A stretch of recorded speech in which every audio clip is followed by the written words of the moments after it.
তাইজুল ইসলামের ঘূর্ণিতে ক্যারিবিয়ানদের ১০১ রানে হারিয়ে ২ ম্যাচে টেস্ট সিরিজ ১-১ সমতায় শেষ করল বাংলাদেশ।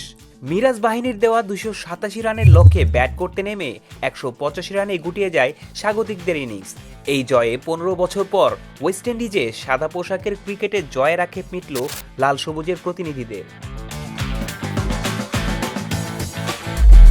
হার দিয়ে উইন্ডিজের বিপক্ষে ২ ম্যাচ টেস্ট সিরিজ শুরু করা বাংলাদেশের সামনে ছিল না জয়ের বিকল্প। অ্যান্টিগায় পিছিয়ে পড়লেও জ্যামাইকা টেস্টে ঠিকই পেরেছেন মিরাজ বাহিনী। তাইজুলের ঘূর্ণিতে ১০১ রানে হারল ক্যারিবীয়রা, সেই সাথে ঘুচল ১৫ বছরের আক্ষেপ। এই জয়ে ১-১ সমতায় সিরিজ শেষ করল বাংলাদেশ। ৫ উইকেটে ১৯৩ রান দিয়ে চতুর্থ দিনের খেলা শুরু করে বাংলাদেশ। শুরুতেই আলজেরি জোসেফের বলে ক্যাচ দিয়ে ফেরেন ১৪ রান করা তাইজুল। ততক্ষণে স্কোরবোর্ডে টাইগারদের সংগ্রহ ২০৭ রান। পরের ওভারে ০ রানে মমিনুল ফেরেন। ৮০ বলের টেস্টে নিজের তৃতীয় 50 তুলে নেন আগের দিনের অপরাজিত ব্যাটার জাকির আলী। দলীয় ২৪৬ রানে আরও ২ উইকেট হারায় বাংলাদেশ। শেষ দিকে ৯১ রান করে সাজঘরে ফেরেন জাকির।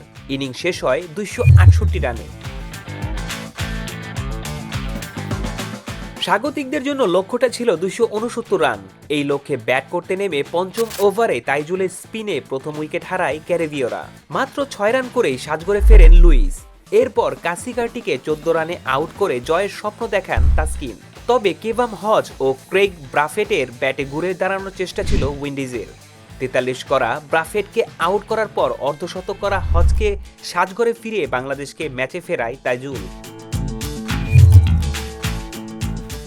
এই ২ ব্যাটারের বিদায়ের পর ধস নামে স্বাগতিক শিবিরে। নিয়মিত বিরতিতে পড়তে থাকে উইন্ডিজদের উইকেট। তাইজুলের ঘূর্ণির সামনে ভিত গড়তে পারেনি স্বাগতিক ব্যাটাররা। উইকেটের আসা যাওয়ার মিছিলে প্রথম ইনিংসের শতক হাঁকানো গ্রেভস কিছুটা লড়াই করার চেষ্টা করলেও সেই পথে বড় বাধা হয়ে দাঁড়ায় তাসকিন। শেষ পর্যন্ত নিয়মিত বিরতিতে উইকেট হারিয়ে ১৮৫ রানে থামে ক্যারিবিয়ানদের ইনিংস। জয় উল্লাসে মেতে ওঠে টাইগাররা।